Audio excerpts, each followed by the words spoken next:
நான் உனக்கு சொன்னதை செய்யும் அளவும் உன்னை கைவிடுவதில்லை.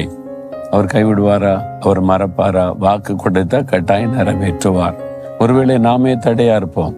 நம்மகிட்ட சில காரியம் சரிப்படுத்தப்பட்டாதான் அந்த வாக்குத்தத்தத்தை நிறைவேறும்.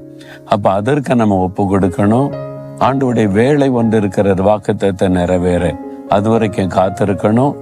பொறுமையா காத்திருந்து வாக்குத்தத்தம் பண்ணப்பட்டதை சுதந்திரித்து கொள்ளணும். தொடர்ந்து நீங்க ஸ்தோத்திரத்தோடு எதிர்பார்த்து கொண்டே இருக்கும்போது இந்த சரியான நேரம் வரும்போது கட்டாயம் நிறைவேறும். நீங்க மறந்தாலும் ஆண்டவர் மறக்க மாட்டார். உங்களுக்கு கொடுத்த வாக்குத்தத்தத்தை நீங்க மறந்துட்டா கூட அவர் ஞாபகத்தில் வைத்து அதை நிறைவேற்றுவார்.